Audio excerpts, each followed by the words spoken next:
Después de un largo recorrido por el capítulo 6 del Evangelio de San Juan, por fin llegamos al corazón del drama. En días pasados se nos ha hecho la revelación del misterio que quiere comunicar nuestro Señor con el signo de la multiplicación de los panes y los peces, y le duele en el alma a Jesús que la gente no entienda y que simplemente le quieran proclamar rey porque ha dado de comer y ha saciado el hambre del estómago. Y en días pasados hemos escuchado en varios días consecutivos la afirmación central: yo soy el pan de la vida. Este es el pan que al comer tienes vida eterna, este es el pan que te hace obediente a la voluntad del Padre, y los diferentes aspectos que ha contemplado el evangelista, nos ha comunicado el evangelista de las palabras de Jesús. Pero hoy llegamos al corazón de la cuestión, porque es cuando queda clarísimo que esto no es un símbolo ni una imagen. Y la gente entiende perfectamente que Jesús no está hablando en metáfora. Estamos hoy en el capítulo 6, a partir del versículo 52. En aquel tiempo disputaban los judíos entre sí: ¿cómo puede éste darnos a comer su carne? Entonces Jesús les dijo: en verdad os digo, si no coméis la carne del Hijo del Hombre y no bebéis su sangre, no tenéis vida en vosotros. El que come mi carne y bebe mi sangre tiene vida eterna, y yo lo resucitaré en el último día.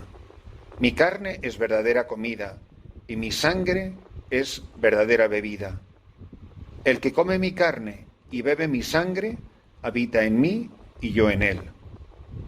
Como el Padre que vive me ha enviado, y yo vivo por el Padre, así del mismo modo el que me come vivirá por mí.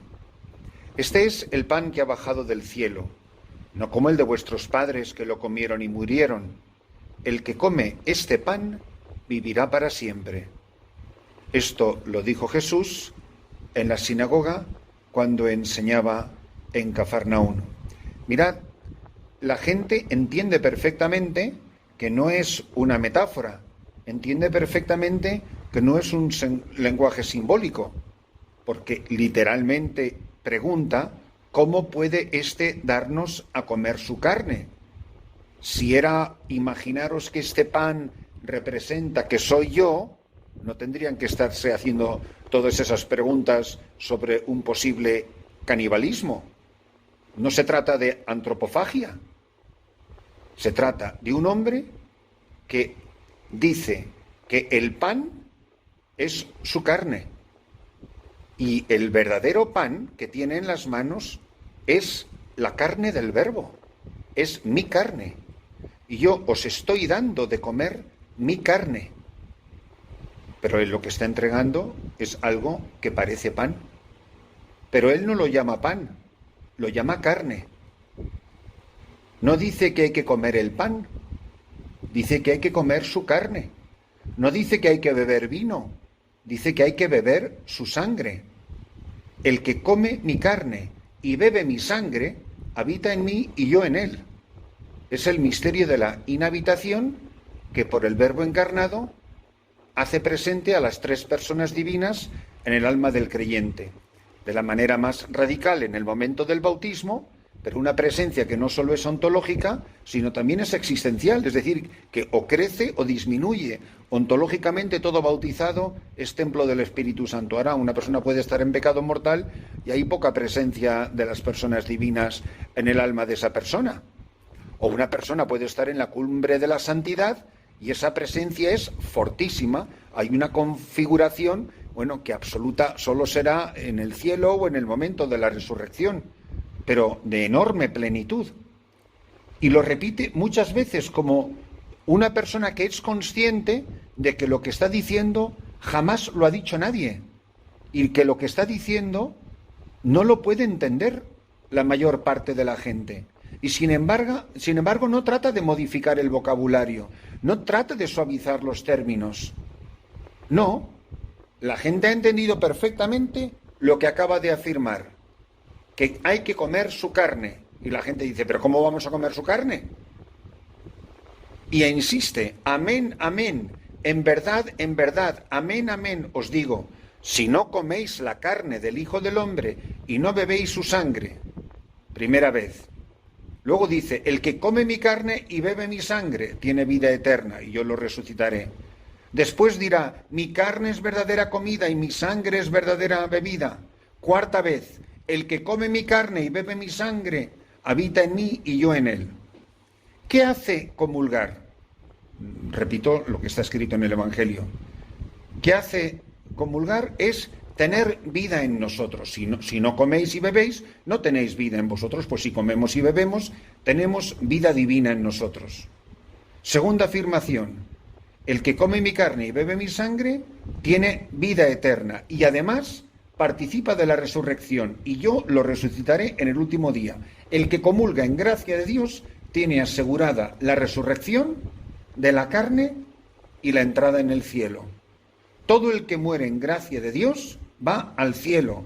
Cuando resucite estará con Jesucristo por los siglos de los siglos. Amén. Si ha comulgado fructuosamente, si no ha comulgado en pecado mortal. Luego dice que mi carne es verdadera comida y mi sangre es verdadera bebida. Y por último, en la cuarta vez que repite lo de comer su carne y beber su sangre, el fruto es, esa persona habita en mí y yo en él. Cuando alguien te pregunte, ¿pero tú dónde vives? Yo vivo en Jesucristo. O sea, mis señas, mi dirección postal, el lugar de mi reposo, mi residencia. Cuando un misionero va de un sitio para otro, pues sí, es que esto es completamente transitorio. Da igual estar en Sudán del Sur, que estar en Madrid, que estar en la República Dominicana, que estar en Estados Unidos, que en el Polo Norte. Da completamente igual. Mi lugar de residencia, yo vivo en él.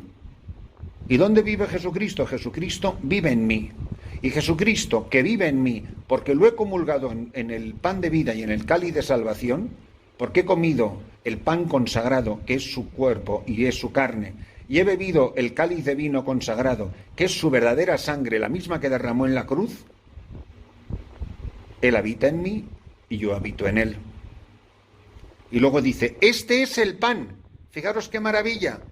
Después de 4 veces hablar solo de carne y sangre, dice, este es el pan que ha bajado del cielo, no como el de vuestros padres que comieron y murieron. El que come de este pan vivirá para siempre. Antes dijo, si no coméis la carne del Hijo del Hombre y bebéis su sangre, no tenéis vida. Dijo, carne y sangre. Ahora dice, el que come de este pan vivirá para siempre. Carne y pan es lo mismo. El pan es la carne del Verbo. Quien comulga la especie del pan, comulga la carne del Verbo. La misma carne que recibió de la Santísima Virgen María. La carne del Hijo de Dios que caminaba por los caminos de Galilea. La carne del Hijo de Dios destrozada que colgó del madero de una cruz y que fue sepultada. Esa carne que fue sepultada en el sepulcro es la que recibo todos los días, pero sobre todo es la carne del resucitado. Por eso, comiendo la carne del Verbo, que no es un fantasma, que dirá, dadme de comer, y además dirá, tocadme. Y a Tomás le dirá, trae el dedo y tócame. Y mete el dedo en el agujero de mis llagas. A ese le está diciendo, al que dice, tócame, esa carne del tócame es la que estamos recibiendo en la Sagrada Eucaristía. ¡Qué maravilla este misterio!